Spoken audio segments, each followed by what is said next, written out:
even though I have so many other things I'm doing and a full-time job, I still would compare and say, why can't I do 50 loaves in a week? Mhm. And I realized that I have to set limits and do other things too.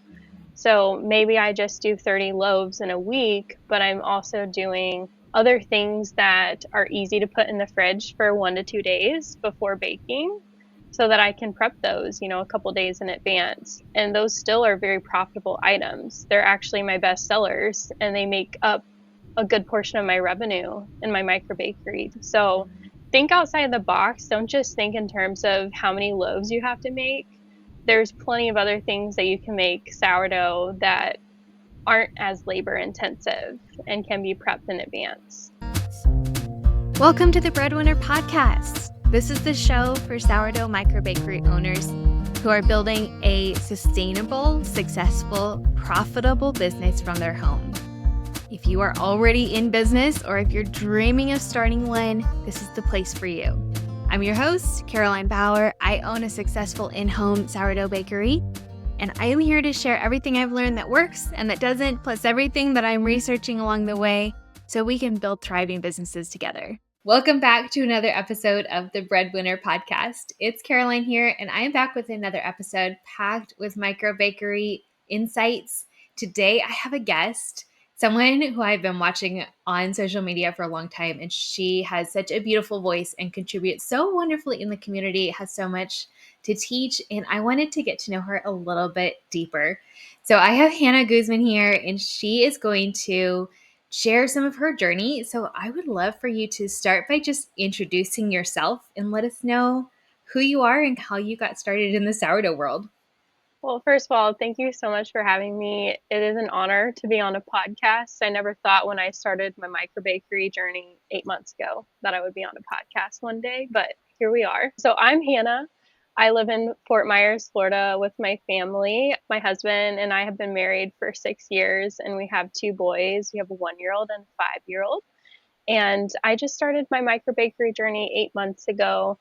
I had been making sourdough for over a year and a half before that, but recently being postpartum and not really having something to do during my maternity leave, I dug deeper into the science of sourdough and got really into it.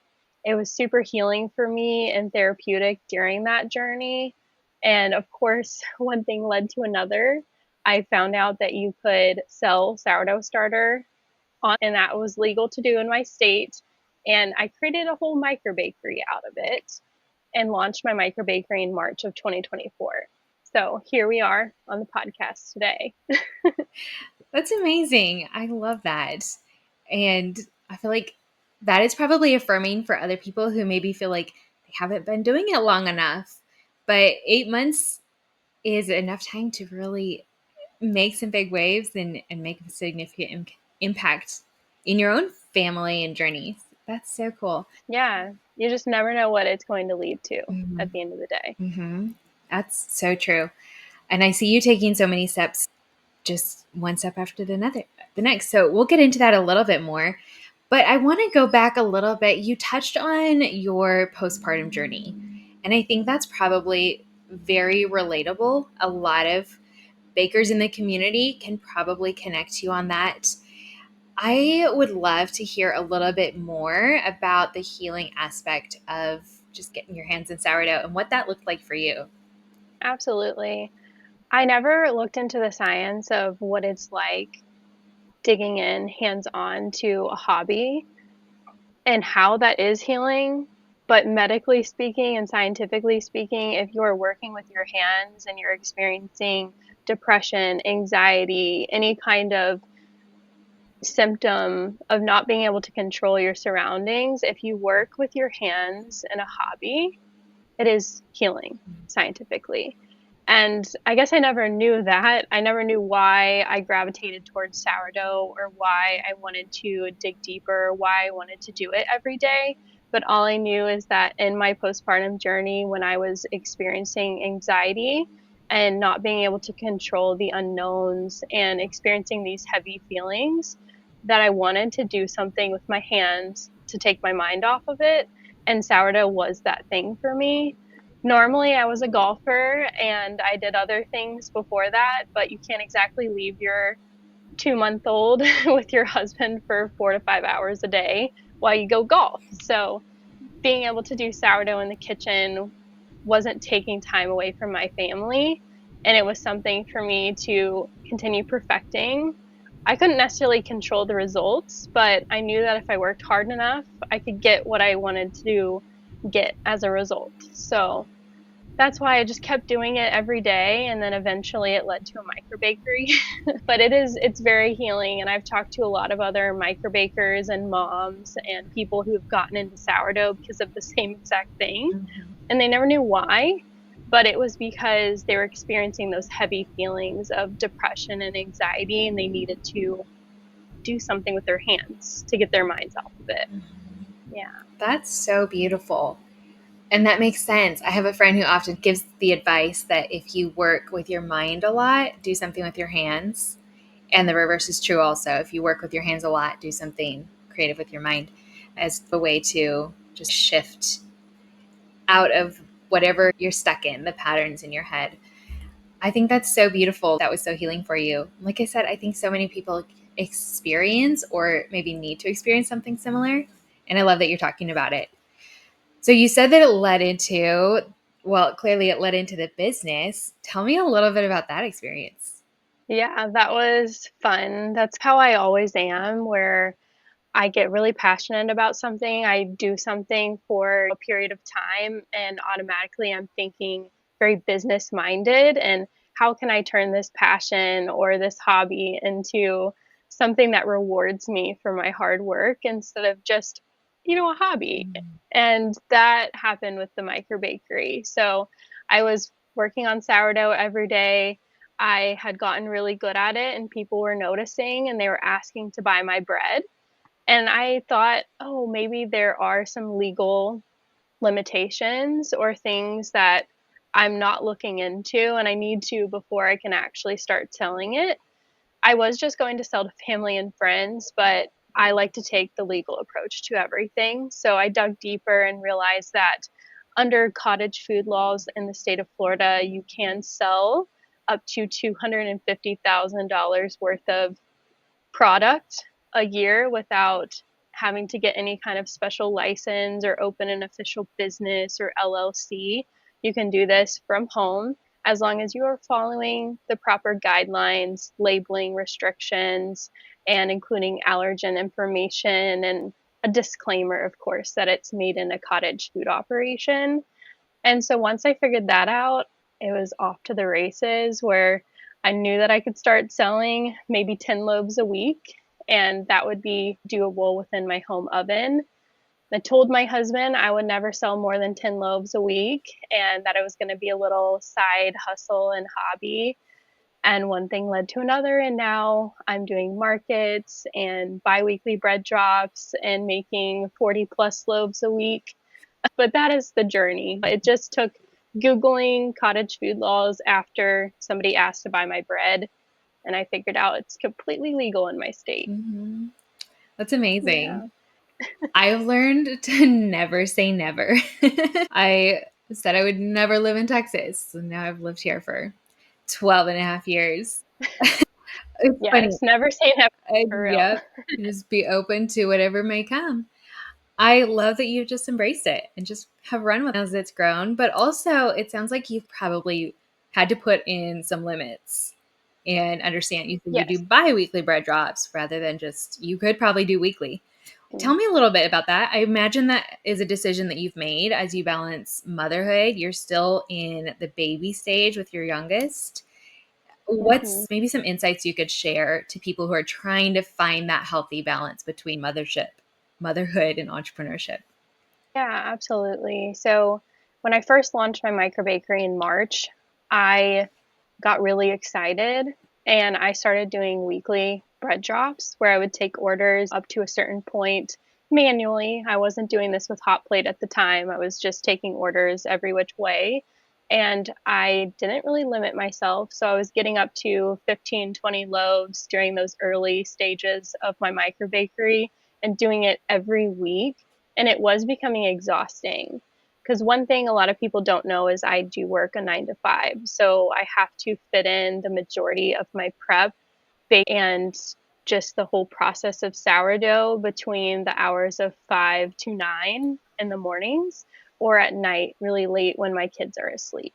So I was doing that weekly and just burning myself out.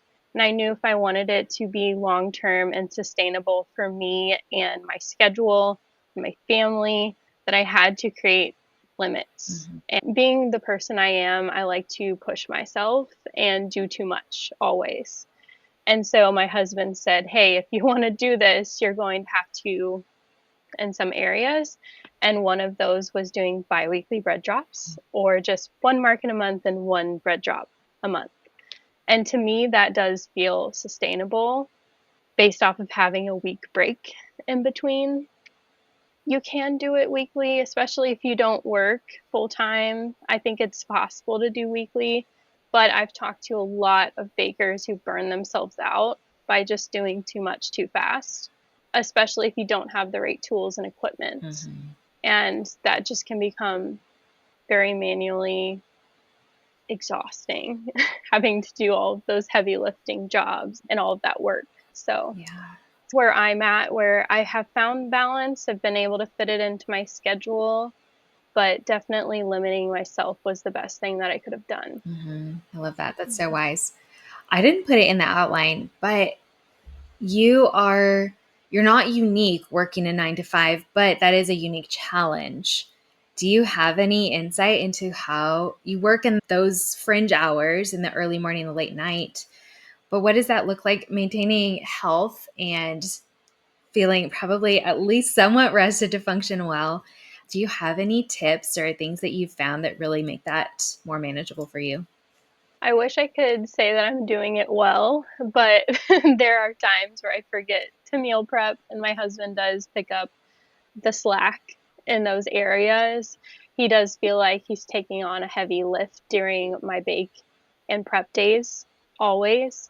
But at the end of the day, I think one thing to set yourself up for success is to meal prep. So make maybe soups or casseroles or dishes like lasagna, things that you can eat left over, because you will forget to feed yourself during those days, especially when you work a full-time job.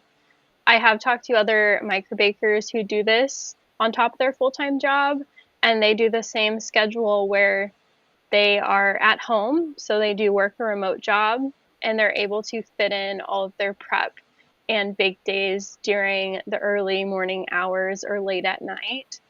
That's what I tend to do. And I will say I run on a lack of sleep during those days, like many microbakers, where we think that we can do it all and we think we can go to bed at a certain time, and we're always up late prepping anyway. But then that's where the limits come in, where I have to have a break in between. I can't do it every single week. I have to have 1 week in between where I can rest and recharge and get that extra sleep that I missed.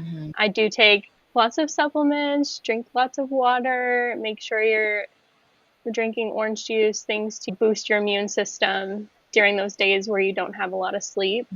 And yeah, take care of yourself and know that maybe you do need an extra 3 hours of sleep the next day after those heavy weeks. Yeah, that is such good insight.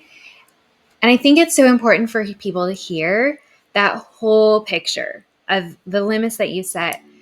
It's so easy to start comparing and seeing, well, she bakes 100 loaves a week and she does it every week, but we're not seeing the whole picture. She maybe hires an assistant or has help at home or does not work a full-time job. And we need to consider that full picture and understand that we don't need to, our business should be right size for us and not the size that we see other people doing.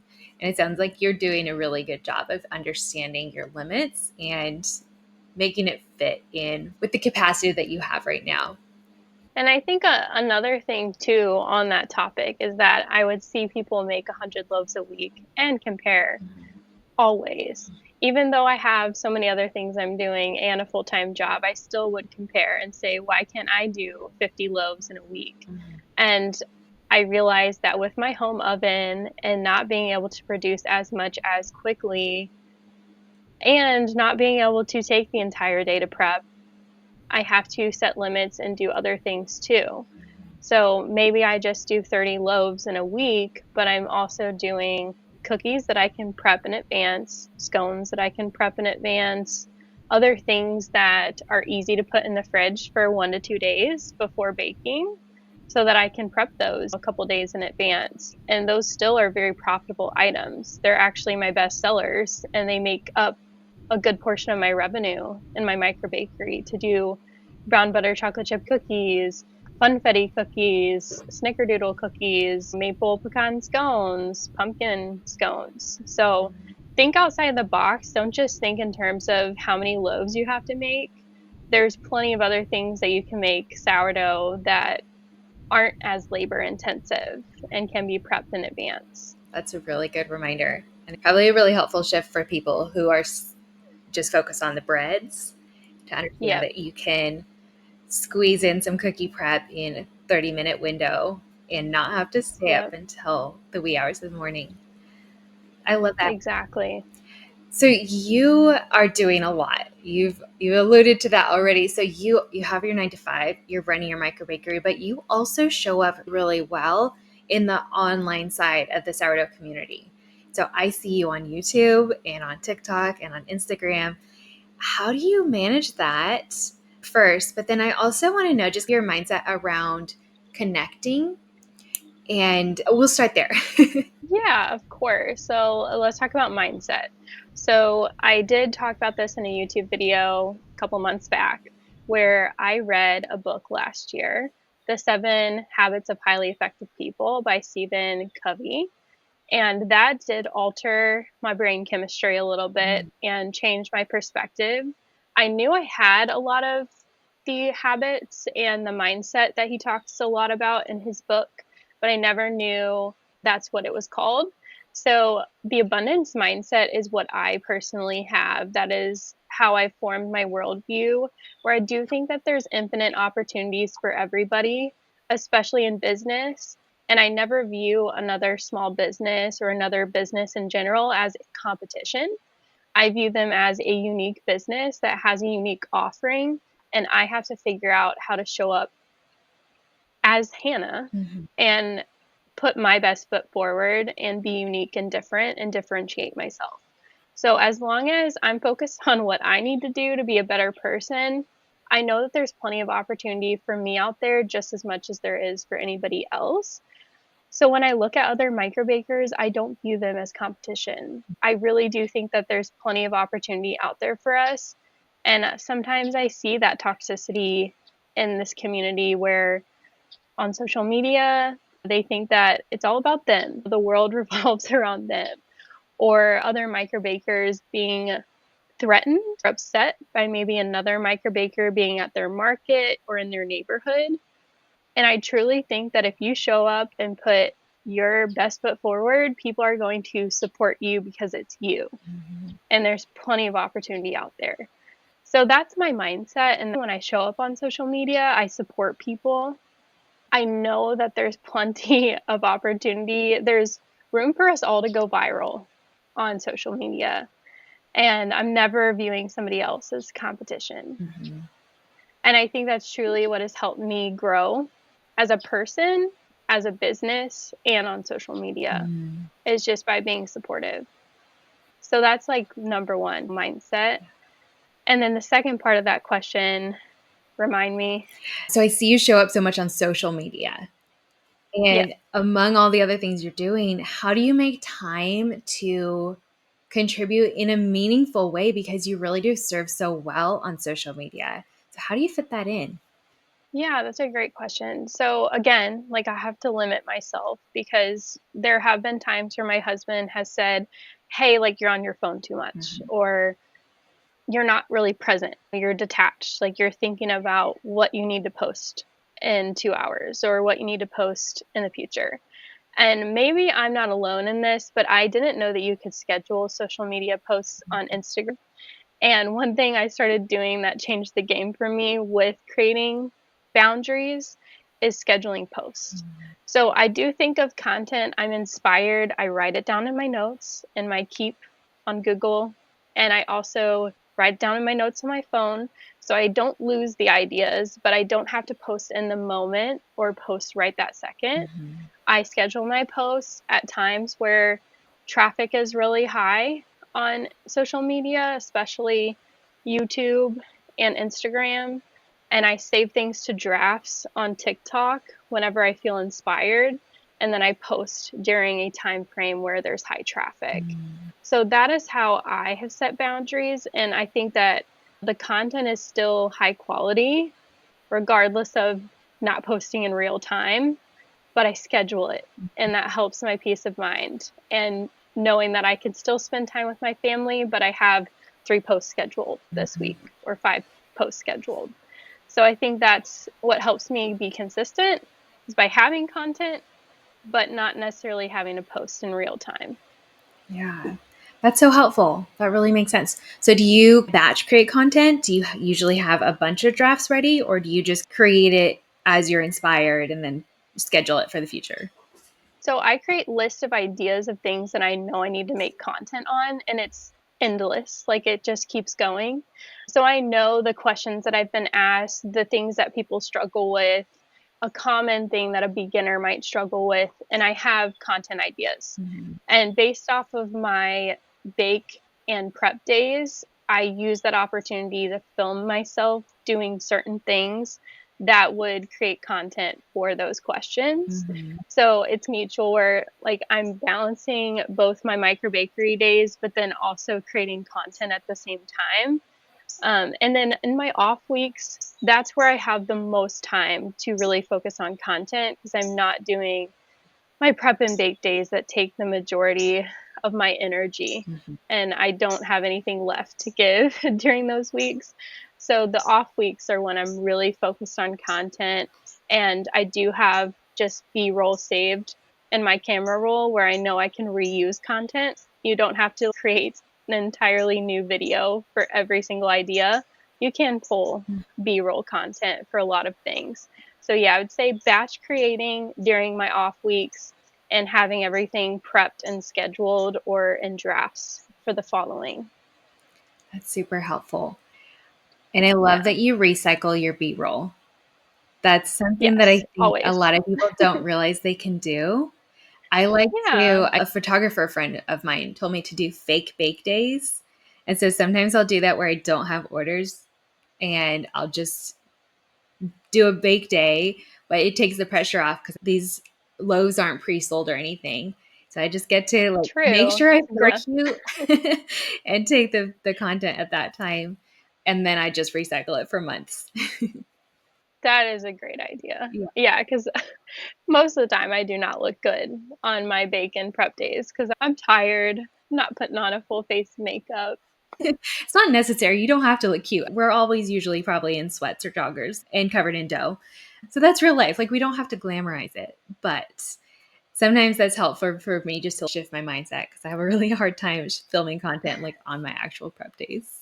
Yes, sometimes I do too, and I might take a couple clips and mainly do voiceovers.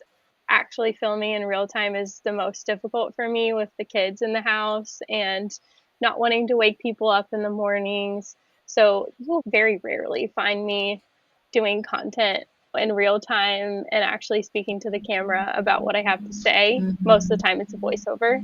Yeah, that's perfect. Yeah. That's perfect. You find what works and you just run with it. I love that. For new bakers or people who maybe they're not new to baking, but maybe new to the online community, do you have advice for getting connected? Because it can be such an isolating job, but it can also feel really hard to break into the community. I still feel like the new kid on the block in a way, and to start to feel like you're connecting and having a little bit of a voice can be tricky. Do you have any advice? So, this is actually funny because I didn't have a lot of the people that I looked up to didn't follow me for the longest time, right? So there's some big names out there that now follow me. And I think it's because I consistently showed up and continued to engage with their posts and content and it was just genuine.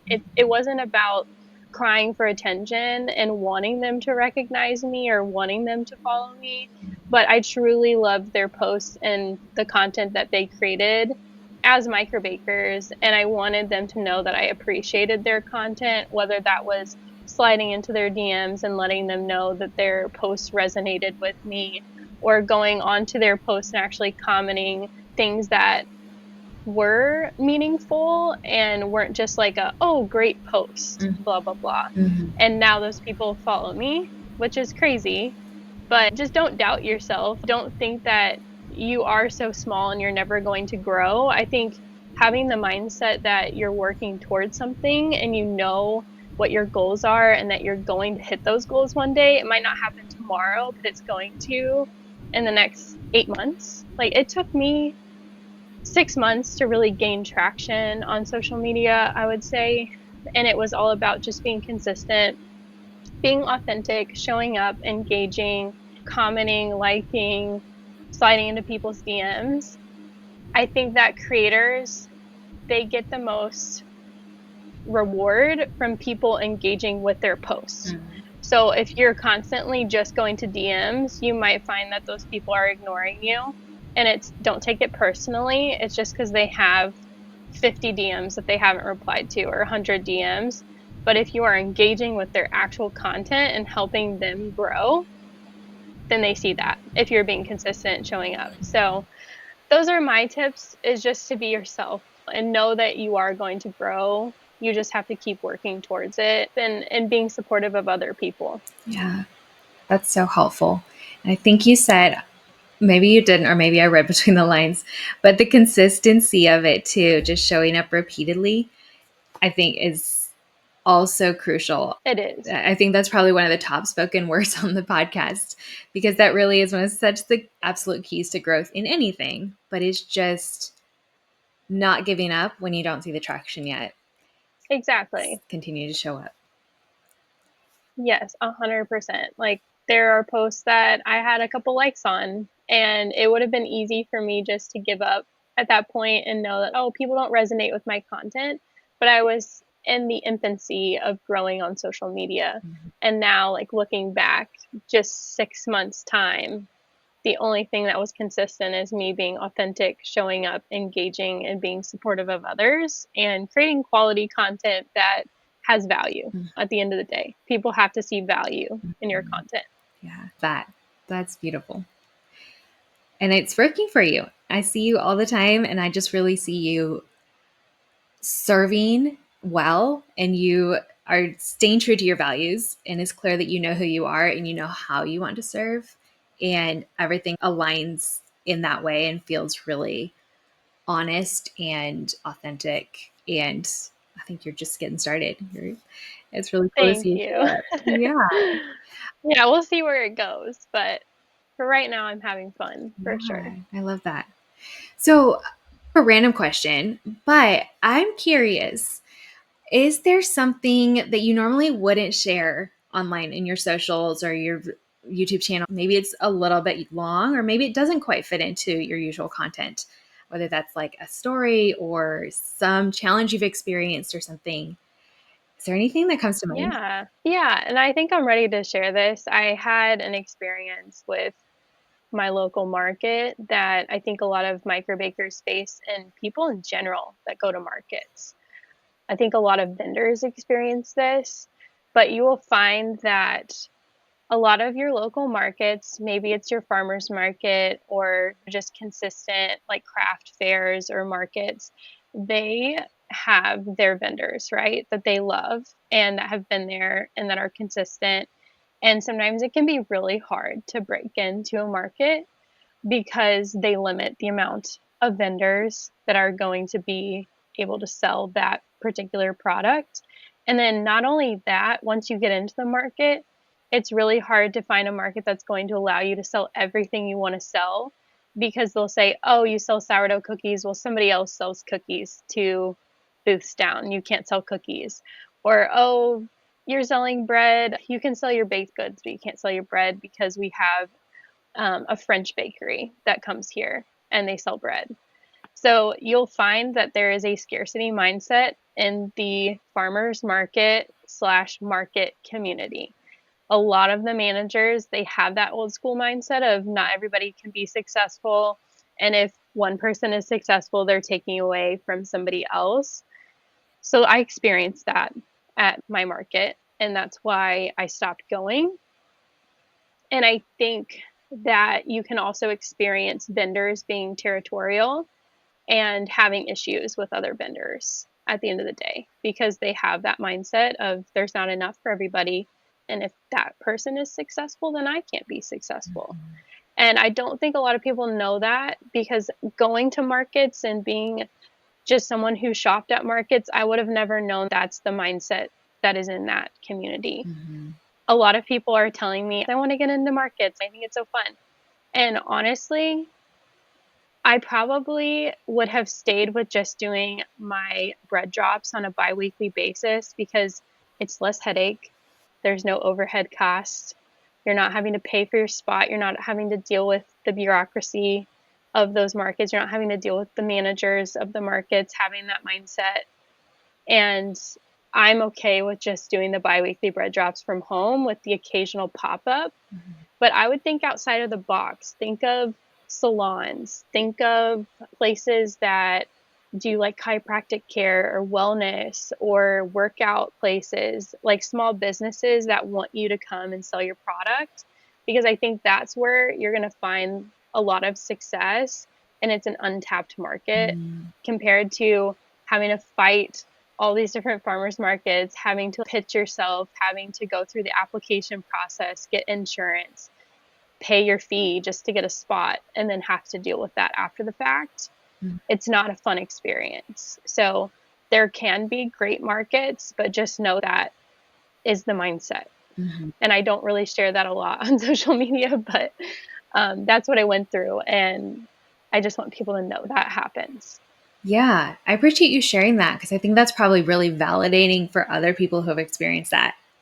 And there's certainly like the market I sell at is wonderful in a super healthy mindset for the most part. There are some vendors, and they usually don't stay around. They're usually not regulars there, but who come in with the more of a scarcity Right. mindset.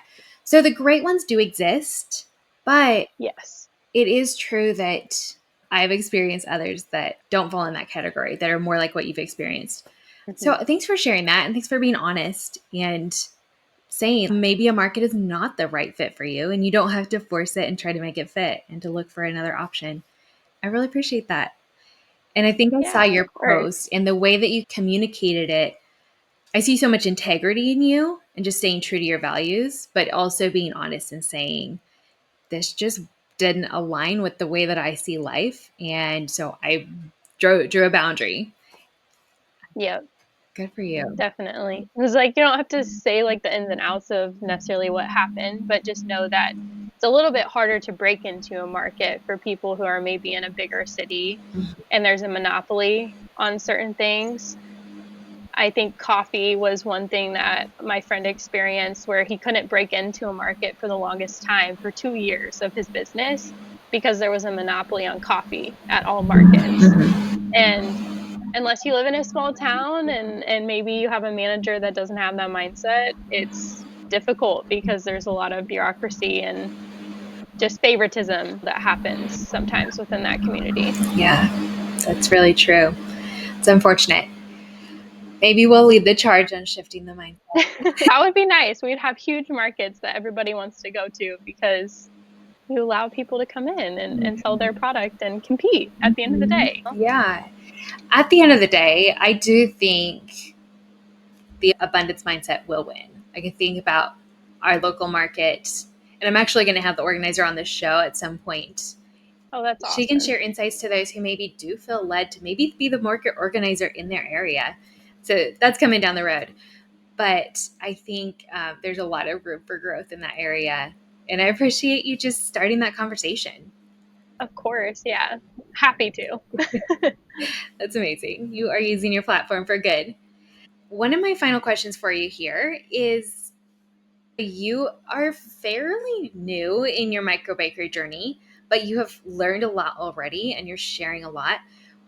From what you've learned, what would be a piece of advice that you would give to someone else who's just getting started? I was struggling the first couple of bread drops with consistent loaves because even though I knew how to make 1 to 2 loaves, I was struggling with how bulk dough, mass dough, bulk fermented at the end of the day. And it wasn't until like months in that I learned about the sourdough journey chart for bulk fermentation, temping your dough, that warmer dough ferments faster than cooler dough, and that bulk dough behaves just slightly differently than 1 to 2 loaves at a time. So, for people who don't want to be let down or to have like discouragement during those first couple of bread drops because they didn't know how to nail bulk fermentation before, I would say take the time to learn the science and to really dive deep into that before you just have 10 loaves come out flat because you overproofed them. And it still happens. I will say I still have mess ups every now and then, especially with inclusions, but I became consistent once I learned about the sourdough journey and the Alico method, just basically learning the foundation of bulk fermentation. Mm-hmm. That's the big thing. And then two, like really research your laws in your state before you just go ahead and start selling. Because the last thing you want is to get in trouble from a market that you go to because you're selling something you can't, or not properly labeling your ingredients or all of your packaging. I think that's really important. But you can start small. I would say don't compare yourself to somebody who is making 100 loaves a week when you first start. Start small, start with what you have. Don't feel like you have to buy like a bread oven the first month of your business. You can definitely start with just 2 Dutch ovens in your home oven and rotate those and maybe make 10 loaves a week. Mm-hmm. You don't have to be that person making 100 loaves a week during your first couple of months. And that's what I did. I started small and just naturally grew. And I haven't had to go into debt for my microbakery because I've been smart. I bought my bread fridge after I had a massive bread drop and realized that made sense. And that bread drop paid off my bread fridge. So that's how I have done it. You don't have to do it that way, but I have not gone into debt for my microbakery. I have just scaled as I have grown. That's another thing, probably really freeing for people to see that you don't have to. You can grow at the pace that makes sense for you and adjust. And there's so many ways to bake a lot of bread besides buying a $9,000 bread oven, which absolutely is an investment that makes sense for a lot of people. And it's something that I'm working toward, but my double oven works great for now. Yeah, exactly. You can get creative. I figured out a way to bake 8 loaves at a time in my home oven with 2 baking steels open baking. So it's definitely possible to make a lot without having an $8,000, $9,000 bread oven. Yeah. Commercial mixer, though, I will say that is an investment that I'm about to make Good at for some point. you. That's exciting. Yeah. Especially when you Yeah. have little ones and it just gets your hands out of the dough a little bit more. That one's helpful. And it's hard. It's really hard to hand mix 15 loaves at a time. I did 25 once, and that was just, I would never do that again. So, yeah, a commercial mixer, that might make sense to go ahead and invest in. Yeah, totally. Well, I have so enjoyed talking with you. You show up so beautifully, so authentically, and you have so much to share. And I so appreciate you sharing on the podcast. So, if any of our listeners are not following you yet, where can they find you and learn more about what you're doing? And is there anything that you want to highlight, maybe that you're working on or that they can find and learn more from you? Yeah, so you can find me on socials. I don't do Facebook. That is the only platform I refuse to get on, but I do YouTube, TikTok, and Instagram, and my handles are at Crusty Cravings by Hannah. I think on TikTok they shorten it, so it's at Crusty Cravings by H. But same concept. Like if you Googled that, it would definitely pop up. And as far as what I'm working on, people have reached out to me wanting resources as far as classes or coaching sessions or materials, recipes that they can download. And that is one thing that I've slacked on. I haven't been as focused on getting out ebooks and e-guides and recipes. And so over Christmas, I plan to invest a lot of time into those resources. I'm also going to start selling dehydrated sourdough or sourdough starter. So I'm going to have all of that available hopefully in the new year on a website. So this is just to hold myself accountable that I will do that and work on it. And I have been. It's just not pretty. So yes, that's what's to come for me in the new year. That is so exciting. And this episode is going to air in like the middle of December. So you'll be Perfect. even closer. That's so awesome. Hannah, thank you so much for sharing so generously today. It has been such a good conversation. I feel like we have so much to learn from you still. I will put your handle down in the show notes so our followers can follow along. And as always, as you're listening to the show, grab a screenshot, tag me, I'm Caroline Bauer _sourdough, and tag Hannah, Crusty Cravings, so we can both see where you're listening from and what you've resonated with, and we can all connect and grow together. If you're not following the show, make sure you do that so you get notified each week when new episodes drop on Mondays and Thursdays. I'll be back very soon with another episode, but until then, happy baking. Thank you so much for having me.